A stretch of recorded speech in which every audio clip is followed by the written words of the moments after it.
요한복음 13장 18절에서 30절 말씀, 신앙의 여정이라는 제목으로 나누려고 하는데 우리 한 절씩 교독하도록 하겠습니다. 18절에서 30절입니다. 제가 먼저 읽겠습니다. 내가 너희 모두를 가리켜 말하는 것이 아니니라. 나는 내가 택한 자들이 누구인지 알미라. 그러나 내 떡을 먹는 자가 내게 발꿈치를 들었다 한 성경을 응하게 하려는 것이니라.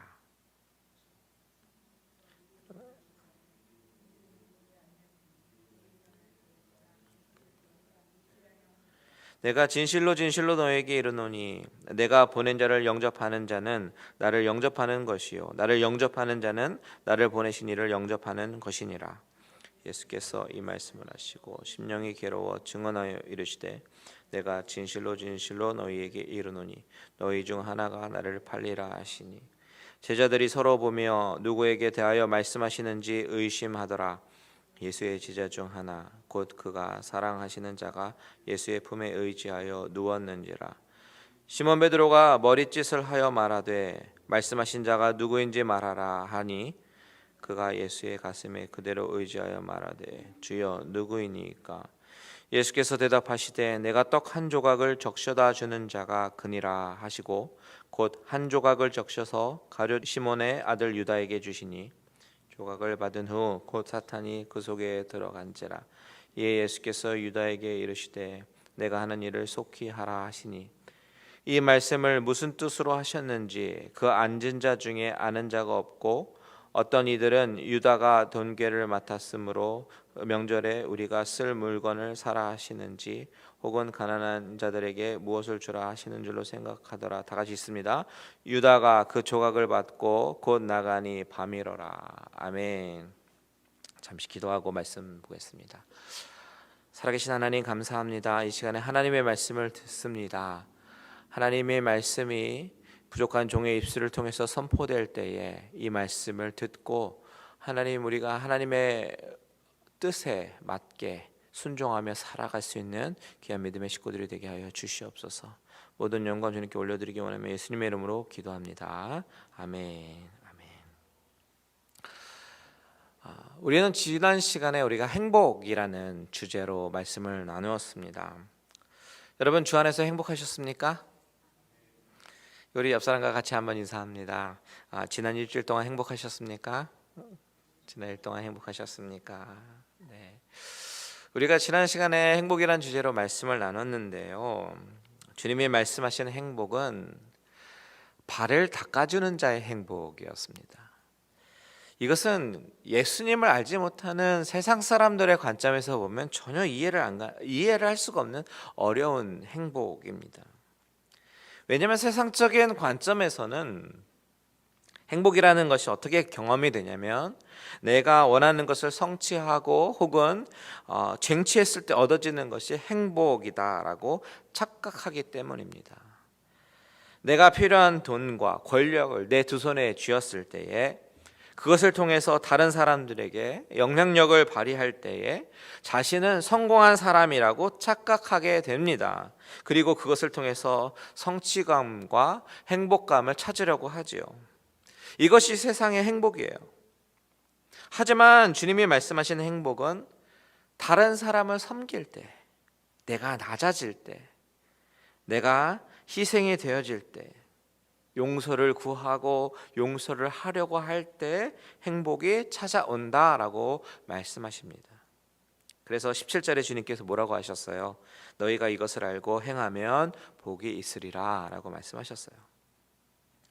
주님이 섬기신 이유, 낮게 무릎을 꿇으시고 제자들의 발을 씻기시고 본을 보이신 이유와 의미를 알고 행하면 복이 있으리라 라고 말씀하셨습니다. 여러분 지난 시간 동안 이 의미를 깨닫고 다른 사람들을 섬기려고 노력하셨습니까? 다른 사람들을 용서하려고 노력하고 내 발을 내밀려고 try 해보셨습니까? 분명한 것은요, 그것이 결코 쉬운 일이 아니다라는 것이에요. 우리는 성경을 통해서 계속 배워왔습니다. 주님께서 우리를 통해서 어떤 삶을 원하시는지, 우리가 크리스찬으로서 어떻게 살아야 되는지 참 잘 압니다. 그런데 그것을 알고도 행하기가 어렵습니다. 내가 남을 용서해야 되는지 알아요. 내가 내 발을 내밀어야 되는 것도 압니다. 그런데 그대로 행하기가 어렵습니다. 왜요? 내 자아가 아직 안 죽었기 때문입니다. 우리는 내 자아가 죽으면 큰일 나는지 알지만 사실은 자아가 죽을 때 진정한 기쁨과 행복이 온다라는 것은 성경에서 여러 군데에서 이야기하지 않습니까? 사도 바울도 이야기하고 주님도 이야기합니다. 이렇게 성경에서 말하고 있는 그리스도인의 삶의 방식은 우리가 일반적으로 생각하고 추구하는 것과는 전혀 반대 방향으로 가르치는 것을 봅니다. 그래서 참 어려워요. 그리스도인으로 살아간다는 것이 참으로 어렵습니다. 그런데 여러분, 이 어려운 길이 바로 신앙의 길입니다. 저는 우리가 걸어가야 하는 이 신앙의 여정 가운데 분명히 쉽지는 않겠지만 주님을 더욱 의지하고 주님과 정말 한 걸음 한 걸음 같이 걸어가시려고 그 한 발자국의 노력으로 참 기쁨과 행복을 맛보시는 저와 여러분들 되시기를 주님의 이름으로 축원드립니다. 사실 오늘 본문의 내용도요, 우리가 걸어가고 있는 이 신앙의 여정 가운데 경험하고 싶지 않은 그런 주제의 말씀입니다. 그 주제가 무엇이냐면 바로 배신입니다. 배신. 그것도 사랑하는 사람으로부터 등돌림을 받는 그 마음 아프고 정말 생각도 하고 싶지 않은 이 배신에 대해서 오늘 말씀하고 계셔요. 과연 이 말씀을 통해서 오늘 저와 여러분들에게 하시는 하나님의 음성은 어떤 것일까요? 요한복음 13장을 시작하면서요 1절부터 주님께서 밝히신 것이 있습니다. 요한이 밝힌 것이 있는데 그것은 뭐냐면 세상에 있는 자기 사람들을 사랑하시되 끝까지 사랑하시니라 라고 시작합니다. 그러니까 13장은 이 세상에 있는 주님의 백성들을 주님이 얼마나 사랑하시는가에 대해서 아주 초점이 맞춰지고 있는 그런 13장입니다. 요한은 이렇게 예수님께서 세상에 있는 자기 사람들을 사랑하셨다, 끝까지 사랑하셨다라고 기록하면서 바로 그 뒤에 이어서 뭐라고 적어 놓냐면 2절에 마귀가 벌써 시몬의 아들 가룟 유다의 마음에 예수를 팔려는 생각을 넣었더라라고 말을 합니다. 유다의 탈선은 그때부터 시작이 되는 것이에요. 주님이 제자들의 발을 일일이 다 씻겨주시고 사랑을 보여주시고 섬김을 보여주셨던 그 상황 가운데 유다의 마음속에는 벌써 예수를 팔려는 생각이 들어왔습니다. 이게 얼마나 슬픈 이야기입니까? 지난 3년 동안 주님 곁을 지냈던 유다예요. 주님이 하시는 말씀, 생명의 말씀을 가장 가까이서 들었습니다. 또 주님이 행하셨던 기적을 옆에서 다 보고 경험했습니다. 가나 혼인잔치에서 물로 포도주를 만드셨을 때 그 자리에서 그 포도주를 직접 같이 마시고 그것이 얼마나 맛있었는지 경험했습니다. 눈에 안 보이는 소경, 눈뜨게 하시는 장면도 바로 옆에서 똑똑히 보았습니다. 오병이어 때는요, 바구니를 내 옆구리에 끼고 떡과 물고기를 사람들에게 막 직접 나눠주기까지 했을 거예요. 나사로를 살리실 때 그 냄새나던 시체가 무덤에서 걸어 나올 때에 그 냄새를 직접 코로 맡으면서도 많은 사람들이 함께 하나님께 영광 돌리는 것을 다 봤습니다. 유다는 이 모든 것의 목격자이고 증인입니다. 예수님이 살아계신 하나님의 아들이심을 가장 가까이에서 봤습니다. 말하자면 인사이더, 내부자입니다. 그럼에도 불구하고 그의 마음속에 예수님을 팔려는 마음이 생겼습니다. 우리는 이것을 보면서 가룟 유다가 불쌍하다고, 하나님께 버림을 받았다고, 혹은 이것은 마귀 때문이다라고 말하면 안 됩니다. 자신의 선택이에요. 마귀가 유혹을 하는 것을 통해서 자신의 자유의지를 통해서 어두움을 선택한 것입니다. 이 얼마나 슬픈 일이에요. 여러분, 우리가 이 장면을 바라보면서 반드시 생각해 봐야 되는 것이 있는데요. 우리가 유다를 동정하기 전에 우리 인간이라는 존재의 이 전적 타락의 이 모습은 하나님으로부터 온 것이 아니라 우리의 선택이다라는 것을 꼭 기억해야 됩니다. 성경이 이 유다의 모습을 기록한 이유는 그저 동정하고 불쌍하게 여기라고 기록한 것이 아니라 유다의 이야기는 비유이자 경고입니다. 유다는 분명히 빛을 보았고 그것을 이해했어요. 그럼에도 불구하고 어두움을 선택했습니다. 저는 이 부분을 보면서 왜 유다는 주님의 말씀에 반응하지 않았을까를 생각해 보았습니다. 그냥 예언대로 그 예언을 이루시기 위해서 그럴 수밖에 없었을까요? 사실 이것이 좀 예민한 이슈이긴 한데요. 장로교에서 따르는 이 predestination, 이 예정론을 이해하는 데 있어서 모든 구원의 주권은 하나님에게 있고 구원받을 자는 하나님이 선택하시고 예정하셨다라고 믿는 것은 너무나도 중요합니다. 그런데 그것을 이해할 때에 우리가 조심하고 오해하지 말아야 될 것은 하나님이 우리 인간을 하나님의 형상으로 만드셨을 때에는 로봇처럼 기계처럼 만드시는 것이 아니라는 사실이에요. 우리 각자에게 자유의지를 주셨습니다. 그래서 그 자유의지를 작동시키기 위해서 하나님은 인간에게 양심이라는 것을 주셨습니다. 선과 악을 판단할 수 있도록 말이죠. 이 양심이라는 것은 인간이라면 누구든지 다 가지고 있습니다. 그래서 죄를 짓거나 나쁜 일을 할 때 이 양심은 작동을 하면서 마음이 막 두근거리게 만듭니다. 잘못되었다라는 것을 알려주는 센서의 기능을 하고 있는 것이죠. 자, 그렇다면 유다에게도 양심이 작동이 되었을 것이에요.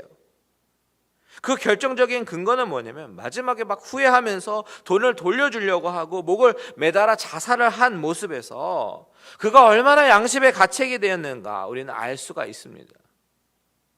오늘 본문에 보니까 27절에 조각을 받은 후 사탄이 들어갑니다. 그리고 주님이 유다에게 내가 하는 일을 속히 하라 라고 말씀하시죠. 이때 30절에 뭐라고 적혀 있습니까? 유다가 그 조각을 받고 곧 나가니 밤이러라. 밤이라고 써 있어요. 요한복음에서 계속 말하고 있는 이 빛과 어두움의 대조 가운데 결국 밤이 있는 곳으로 나갑니다. 결국 그가 선택했어요. 그렇게요. 분명히 양심이 작동했을 텐데 그는 그렇게 선택했습니다. 왜 유다는 양심에 반응하지 않았을까요?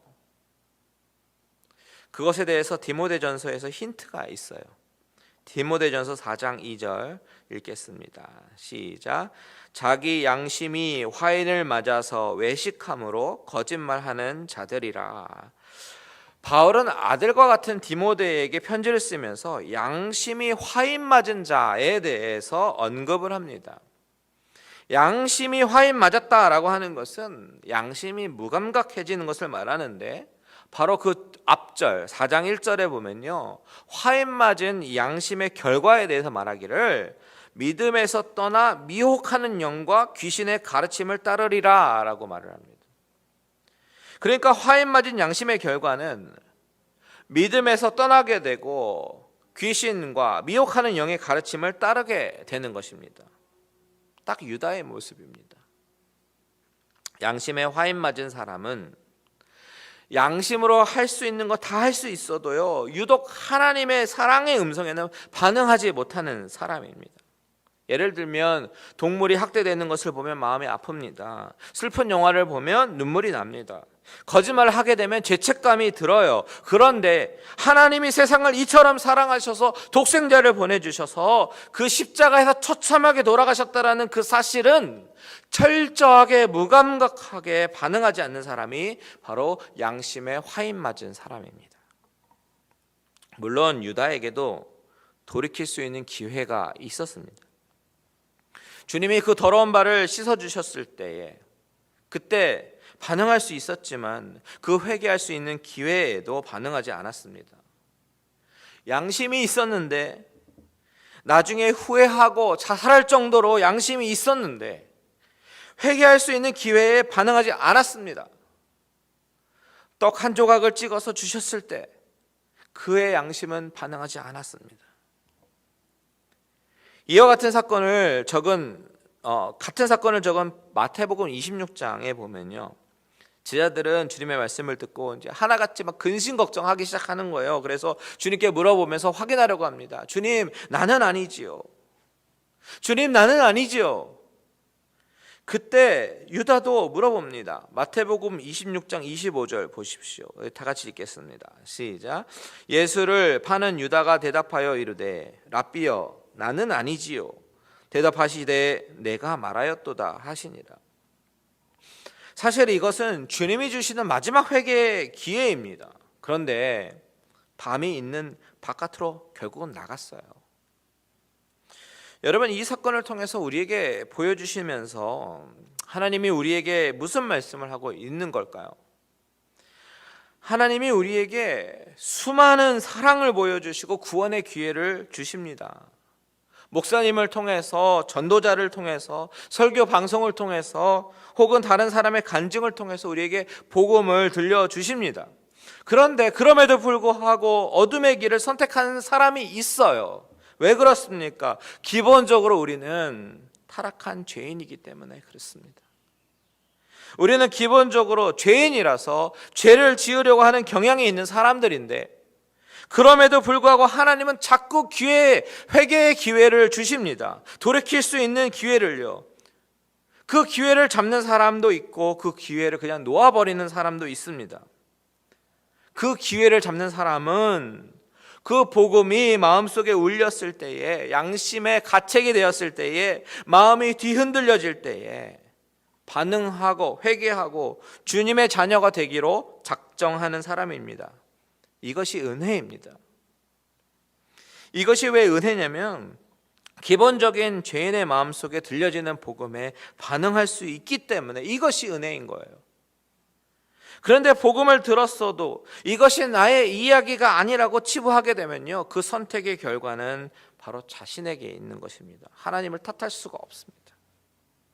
가룟 유다도 나중에 후회합니다. 그 돈을 다시 돌려주려고 하고, 예수님을 그 판 사실을 다시 물르려고 합니다. 되돌이키려고 합니다. 그런데 그때는 이미 때가 늦었습니다. 무슨 이야기입니까? 여러분, 오늘 들려지는 이 복음이요, 마지막 기회가 될 수도 있습니다. 만일 오늘 들려지는 복음이 마지막 기회라면 오늘 그 기회를 붙잡으셔야 됩니다. 이 방송을 통해서 온라인 예배를 드리시는 분들 중에서요, 아직 확실하게 주님을 영접하지 못하신 분들이 계시다면, 예수 그리스도가 십자가에서 돌아가신 이유가 바로 저와 여러분의 죄를 구원하시기 위해서임을 깨닫고 믿고 그 예수님을 주인으로 모시게 되기를 바랍니다. 가룟 유다처럼 나중에 땅을 치고 후회하지 마시고요, 오늘 주님을 나의 주인으로 영접하십시오. 그래서 주님의 자녀로 살아가시는 기쁨을 누리게 되기를 바랍니다. 이 본문의 장면 속으로 다시 들어가서 생각해 봅니다. 어떤 장면입니까? 세족식의 장면이에요. 주님께서 제자들의 발을 한 명씩 씻겨 주셨습니다. 그때는 이미 유다의 마음속에서는 예수님을 팔려는 생각이 이미 생긴 이후입니다. 그런데도 불구하고 주님은 유다의 차례가 되어서 유다의 발을 정성스럽게 씻겨 주셨습니다. 유다의 발 앞에 무릎을 꿇고 자세를 엎드려서 유다의 발을 씻겨 주셨습니다. 여러분, 주님의 마음 헤아릴 수 있겠습니까? 주님은 사랑하는 당신의 제자가 자신을 배신할 것을 알고도 끝까지 그에게 사랑과 섬김을 보여주셨어요. 그것이 주님의 사랑입니다. 1절에서 밝히고 있는 것처럼 세상을 사랑하시되 끝까지 사랑하셨습니다. 그 사랑은 자신을 믿는 자, 자신을 따르는 자, 진정한 제자들, 이런 사람들만 사랑한 것이 아니라 모든 죄인과 핍박하는 자, 배신하는 자까지도 사랑하셨음을 보여주고 있는 것입니다. 그렇기 때문에 그런 주님의 사랑이 있었기 때문에 저와 여러분들도 구원받을 수 있었던 거예요. 주님의 마음 참 아팠을 것 같아요. 그런데도 끝까지 섬기셨습니다. 그리고 주님께서 말씀하시지요. 10절에 이미 목욕한 자는 온몸이 깨끗하다라고요. 그런데 그 뒤에 뭐라고 말씀하시냐면 너희가 깨끗하나 다는 아니니라 라고 말씀하십니다. 이 말씀에 대해서 11절에 뭐라고 설명하냐면 이는 자기를 팔 자가 누구인지 아심이라 그러므로 다는 깨끗하지 아니하다 하시니라. 주님은 발을 씻기시면서 제자들에게 이미 암시하셨습니다. 그리고 오늘 본문 18절에서는 이제 본격적으로 그 배신의 이야기를 다시 꺼내십니다. 18절 다 같이 읽겠습니다. 시작. 내가 너희 모두를 가리켜 말하는 것이 아니니라. 나는 내가 택한 자들이 누구인지 알미라. 그러나 내 떡을 먹는 자가 내게 발꿈치를 들었다 한 성경을 응하게 하려는 것이니라. 여기서 내 떡을 먹는 자가 내게 발꿈치를 들었다라는 표현이 있습니다. 이것은 시편 41편 9절의 말씀이에요. 한번 찾아볼까요? 시편 41편 9절 시작. 내가 신뢰하여 내 떡을 나눠 먹던 나의 가까운 친구도 나를 대적하여 그의 발꿈치를 들었나이다. 여러분, 이 시편의 말씀은요 어떤 배경에서 쓰여졌냐면 다윗이 그의 아들 압살롬이 반역할 때 다윗의 가장 측근이었던 전쟁의 모략가, 전술가, 지혜자였던 브레인 중에 브레인이었던 아히도벨이 압살롬의 편에 가담했다라는 소식을 들었을 때 그 참담한 그 심정을 적은 시입니다. 아히도벨은 다윗의 밥상에서 함께 먹으면서 다윗의 사랑을 받았던 그런 사람이었습니다. 그런데 그가 배신한 거예요. 사무엘하 17장에 보면 그는 나중에 쫓겨가는 다윗을 바로 추격해서 몰살하자라고 제안을 합니다. 그런데 그것이 받아들여지지 않으니까 자기 고향으로 가서 목매달아 자살한 인물입니다. 유다의 모습과 너무 비슷하지 않습니까? 배신 그리고 자살의 모습이 너무 비슷해요. 주님이 이 시를 인용하십니다. 이 성경을 응하게 한다라는 것이에요. 얼마나 고통스러우시겠어요. 주님의 심정을 21절에 잘 나타내지 않습니까? 21절 다 같이 읽겠습니다. 시작. 예수께서 이 말씀을 하시고 심령이 괴로워 증언하여 이르시되 내가 진실로 진실로 너에게 이르노니 너희 중 하나가 나를 팔리라 하시니. 심령이 괴로워서 증언하였다라고 말하고 있어요. 여러분, 사랑하는 사람에게 배신을 당해 본 적이 있으십니까?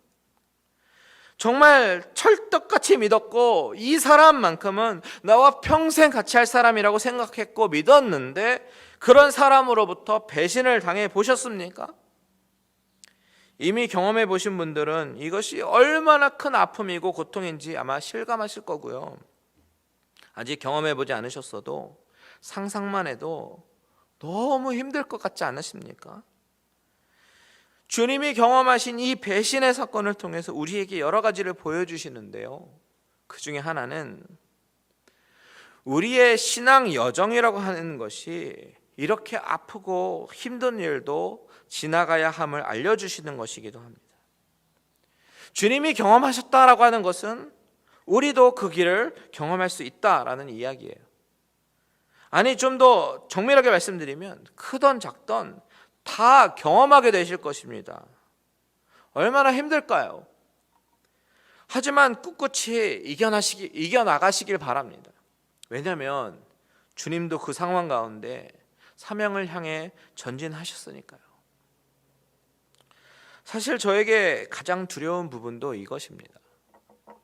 저는 어려서부터 부모님 목회하시는 것 봐왔고 또 부모님이 사랑과 애정을 가지고 성도님들 케어하시는 것도 봤습니다. 그런데 그런 중에도 목회자를 욕하고 떠나는 사람도 있었습니다. 옆에서 다 봤습니다. 그런데도 불구하고 주님이 저에게 사명을 주셨습니다. 그때 제가 가장 주저했던 부분이 바로 이런 부분이었어요. 사랑하고 믿었던 사람으로부터 등돌림을 받았을 때에 내가 과연 견딜 수 있을까? 그런데 주님이 그러셔요. 그것이 목회라고요. 그것이 신앙의 길이라고. 그래서 주님이 먼저 그 샘플을 보여주신 거라고. 사랑하는 제자 유다에게 팔리시고 사랑하는 제자 베드로에게 3번이나 부인을 받아야 되는 그 고통의 길을 걸어야 되는 것이 바로 목회의 길이고 신앙의 길이다라고 주님이 그러십니다. 여러분, 신앙의 여정이라는 것이 물론 쉬운 길이 아닙니다. 신앙의 길이 만만치 않습니다. 내가 무릎 꿇어야 되고 발을 닦아줘야 되고 섬겨야 합니다. 그런데 철저하게 그런 나의 공로는 또 없어야 돼요. 오히려 배신을 당해야 됩니다. 여러분, 그럼에도 불구하고 끝까지 이 신앙의 길을 걸어가면요, 세상이 주는 그런 기쁨과 행복, 평화, 좋게 비교할 수 없는 그 천국의 기쁨이 우리를 기다리고 있는 줄 믿으시기 바랍니다. 사도 바울은 이렇게 이야기하지요. 로마서 8장 18절을 개역 한글판으로 우리 한번 다 같이 읽겠습니다. 시작. 생각건대 현재의 고난은 장차 우리에게 나타날 영광과 좋게 비교할 수 없도다. 좋게 비교할 수 없는 영광, 좋게 비교할 수 없는 기쁨, 좋게 비교할 수 없는 행복이 우리를 기다리고 있을 것입니다. 그것을 기억하시고 신앙의 여정을 성공적으로 가시는 저와 여러분들 되시기를 축복합니다. 주님이 이렇게 자신의 괴로운 심정을 말씀하시면서까지 자신이 배신당할 것을 제자들에게 말씀하신 또 다른 이유는 바로 11제자의 믿음을 위해서이죠. 19절 다 같이 읽겠습니다. 지금부터 일이 일어나기 전에 미리 너희에게 일러둠은 일이 일어날 때에 내가 그인 줄 너희가 믿게 하려 함이로라. 주님이 제자들과 유월절을 만찬하시고 제자들의 발을 씻겨 주셨습니다. 그 감동 어린 시간 가운데 주님이 갑자기 시편을 인용하면서 자신이 배신을 당할 것이라고 암시하셔요. 그러면서 그 이유를 말씀하시는데, 일이 일어나기 전에 미리 알려주는 것은 이 예언의 일이 일어날 그때에 내가 그인 줄 너희로 하여금 믿게 하려 한다라고 말씀하십니다. 그렇다면 그 일이라고 하는 것은 무엇을 말하는 걸까요? 바로 십자가의 사건입니다.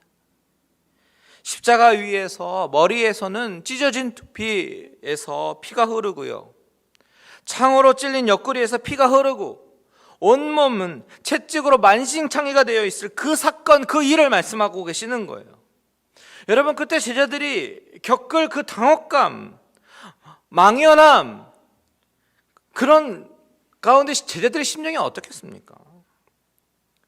예수님의 말 한마디의 위엄으로 그동안 죽은 자가 많이 살아났고요, 한마디로 풍랑이 잠잠케 하셨던 그 위풍당당하셨던 그 예수님께서 아주 처참하게 피를 흘리면서 고난을 당하시고 십자가에 달리시면서 죽으시는 것을 무력하게 받아들일 수밖에 없었던 제자들의 마음이 어땠겠냐고요. 그래서 다 뿔뿔이 흩어지잖아요. 주님은 이 모든 것을 미리 다 하시고 그때 그들의 믿음을 붙잡아 주시기 위해서 이 예언의 말씀을 하신다라고 말씀하시는 겁니다. 이 일이 이루어질 때에 제자들은 십자가에서 죽으신 예수님이 정말 참 하나님이셨구나, 천지와 우주를 창조하신 하나님이셨구나라는 것을 믿을 수 있게 하도록 이 말씀을 하셨습니다. 여기에 보면 내가 그인 줄이라는 말은요, 내가 나인 줄이란 말입니다. 영어로 표현하면 I am he가 아니라요, I am 이라는 말이에요. 그러니까 이 표현은 모세가 하나님 앞에 있었을 때에 하나님의 이름을 여쭤봤을 때 하나님께서 나는 스스로 있는 자라고 하신 그 표현 그대로입니다. 여호와라는 이름을 이런 식으로 제자들에게 가르쳐주고 계시는 거예요. 제자들은 예수님께서 죽으시고 마침내 주님이 하신 이 예언의 의미를 깨닫게 될 것입니다. 그렇게 되면 그들은 십자가에서 죽으신 분이 바로 천지를 지으신 창조주 하나님이시구나, 더 구체적으로 말하면 성자 하나님이시구나라는 것을 믿게 될 거라는 말씀입니다. 이것이 주님께서 시편 말씀을 인용하시면서까지 배신을 배신에 대해서 말씀하시는 이유입니다. 유다의 배신도 결국은 예수님께서 보내심을 받은 사명, 그 구속의 대속의 목적을 이루는데 기여할 뿐이다라는 것입니다. 결국 이 설명도 13장 1절의 말씀으로 돌아가지요. 세상에 있는 자기 사람들을 사랑하시되 끝까지 사랑하시니라. 주님은 이렇게 당신의 사랑하는 제자들이요, 믿음이 흔들리는 것을 원하지 않으셨어요. 이 모든 것이 하나님의 구속 계획의 일부분이다라는 것을 분명히 알리시고 믿음을 굳게 하라라고 말씀하십니다. 큰 그림을 보라는 거예요. 하나님의 큰 그림을 보고 지금 당한 고난에 흔들리지 말라라고 말씀하십니다. 여러분, 이 말씀은 또한 오늘 저와 여러분들에게 동일하게 말씀하십니다. 여러분, 하나님의 큰 그림을 보게 되길 바랍니다. 그럴 때 우리가 지금 눈앞에 당장 닥쳐진 일로 인해서 불안해하고 염려하고 두려워할 필요가 없는 거예요. 철저하게 하나님을 신뢰하고 그분 안에서 믿음을 지켜나가시기를 축복합니다. 오늘 이 말씀을 통해서 결론을 내리려고 하는데요, 제가 이 결론을 통해서 전달하려고 하는 요지는 두 가지입니다. 첫 번째는 말씀에 반응하는 자에 대해서 말씀을 나누고 싶었습니다. 양심의 가책이 있었을 때, 마지막 회개의 기회가 있었을 때에 반응해서 내 자유의지를 가지고 주님께 나아가고 돌이키게 되기를 바랍니다.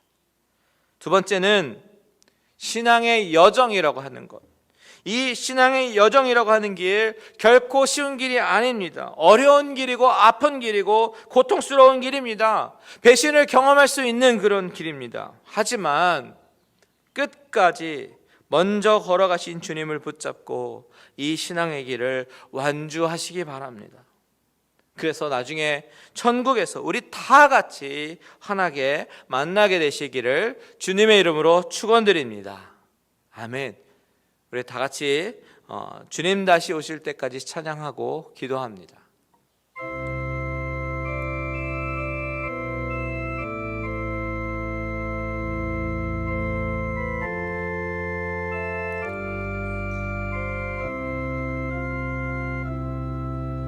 주님 다시 오실 때까지 나는 이 길을 가리라. 좁은 문 좁은 길, 나의 십자가 지고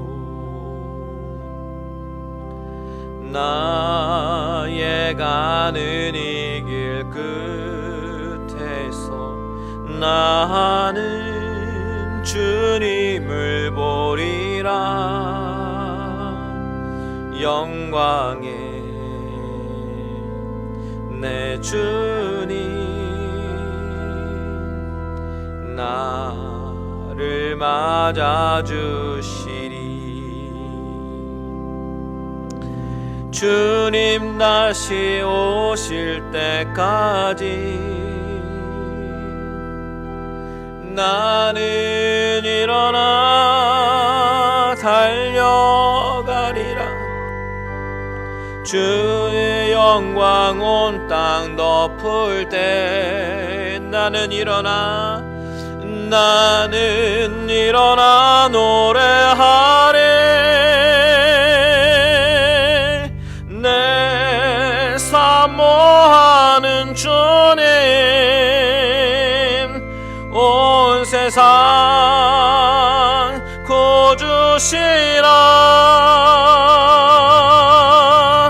내 사모하는 주님 영광의 왕이시라. 우리 처음부터 다시 한번 고백합니다. 주님 다시 오실 때 나는 이 길을 가리라. 나는 이 길을 가리라. 그 길이 비록 좁은 길이라도 좁은 문 좁은 길 나의 십자가 지고 나의 가는 이 길 끝에서 나는 주님을 보리라.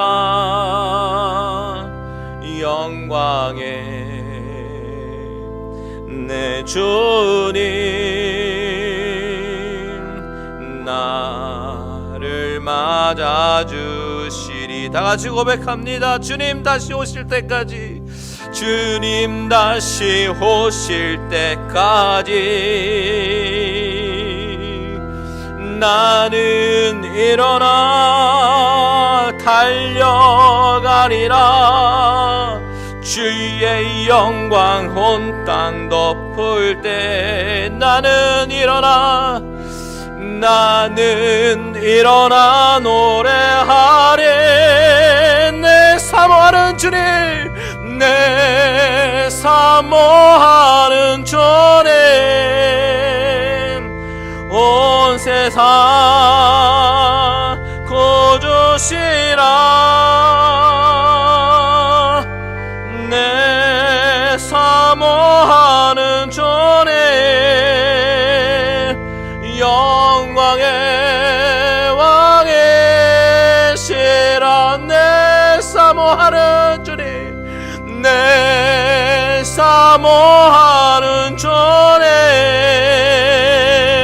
온 세상 구주시라. 내 사모하는 주님, 영광의 왕이시라. 우리 이 시간에 다같이 기도합니다. 하나님, 내가 이 길이, 이 신앙의 여정이 좁은 길이라고 할지라도, 아픈 길이라고 할지라도, 고통의 길이라고 할지라도 내가 주님을 붙잡고 나아가겠습니다. 나를 붙잡아 주시옵소서. 내 믿음이 흔들리지 아니하도록 나와 함께 해달라고 주님의 이름 한번 부르고 기도합니다. 주여, 하나님 아버지, 주님이 보여주셨던 그 길, 아버지 하나님, 주님이 십자가 지고 가셨던 그 길, 아버지 하나님, 그 일이 아버지 하나님 아픔의 길이고 배신의 길이고 아버지 정말 고통스러운 길이라 할지라도 아버지 내가 주님을 따르고 그 길을 가기를 소원합니다. 아버지 우리에게 용기를 허락하여 주시고, 아버지 신앙의 여정이, 아버지 신앙의 길이 결코 우리에게는 쉬운 길이 아니고 어려운 길이라 할지라도 아버지 주님이 가셨던 그 길을 기억하시면서 아버지 우리가 그 길을 따라갈 수 있도록 주여 우리의 믿음을 굳게 하여 주시옵소서. 이 세상을 바라보면 우리의 믿음이 쉽게 흔들리지만 아버지는 우리의 방법과 우리의 아버지의 방법대로 나아갈 수 있지만 하나님 우리를 붙잡아 주시고 굳게 세워주시고 믿음을 허락하여 주셔서 하나님 아버지 하나님 주님이 가셨던 그 길을 따라서 다시 한번 가기를 소원합니다. 아버지 이 신앙의 여정 가운데 아버지 우리를 붙잡아 주시옵소서. 낭망하지 아니하도록, 실족하지 아니하도록, 아버지 넘어지지 아니하도록 붙잡아 주시고 아버지 하나님 우리가 이것을 끝까지 인내하며 나아갔을 때 나중에 아버지 주님과 환하게 웃으며 아버지 만날 그날을 기다리오니 아버지 좋게 비교할 수 없는 그 영광과 좋게 비교할 수 없는 그 기쁨과 행복이 우리를 기다리고 있음을 아버지 우리가 기억하오니 아버지 우리가 이 자리에서 아버지 이 세상에 살아갈 때에 아버지 하나님 견딜 수 있도록 주님께서 힘과 능력 허락하여 주시옵소서. 아버지 하나님 감사합니다. 아버지 우리 교회 가운데 아버지 성도님들 가운데 어려움이 당한 자들이 있습니까? 그들이 아버지 하나님 이 어려움을 아버지 하나님 잘 극복하게 하시고 끝까지 믿음으로 승리할 수 있도록 주님 인도하여 주시옵소서. 아버지 하나님 감사합니다. 주님 하나님 주님께서 보여주셨던 길, 하나님께서 주님께서 미리 가셨던 그 길을 우리도 순종하며 나아가길 원합니다. 그 길이 설사 배신의 길이고 그 길이 설사 아픔의 길이고 고통의 길이라 할지라도 그 길이 십자가의 길이고 좁은 길이라고 할지라도 하나님이 주님께서 먼저 걸어가셨기 때문에 내가 그것을 바라보며 힘내며 걸어가기를 소원합니다. 우리에게 그런 순종의 마음 허락하여 주시고 아버지 흔들리는 우리의 믿음을 주님께서 굳건히 붙잡아 주셔서 흔들리지 아니하고 장차 임할 그 영광과 좋게 비교할 수 없는 그 기쁨과 행복을 바라보며 한 걸음 한 걸음 나아가는 우리들을 되어줄 수 있도록 주님 인도하여 주시옵소서. 하나님, 우리 중에 혹시나 이 말씀을 듣고 마음에 움직이시는 분이 계시다면 이 시간에 하나님께 찾아가 주시고 그 마음을 열게 하시고, 혹시 마지막 기회일지도 모르는 이 구원의 영접의 기회를 하나님께서 아버지 허락하여 주셔서, 아버지 하나님, 아직 주님을 잘 모르다 하더라도 아버지 주님을 받아들이고 믿음으로 주님의 자녀가 되는 그런 기쁨을 허락하여 주시옵소서. 이제는 우리 주 예수 그리스도의 은혜와 하나님 아버지의 지극하신 사랑하심과 성령님의 감화 감동 위로 교통 충만케 하신 은혜가 하나님 앞에 믿음으로 살아가기를 다짐하며 순종하며, 그 길이 아픈 길이라도 고통의 길이라도 믿음으로 나아가려고 작정하는 모든 심령들과, 또한 복음에 반응하려고 하는 모든 심령들, 가정들, 하시는 모든 일들 위에 이제부터 영원토록 함께 계실지어다.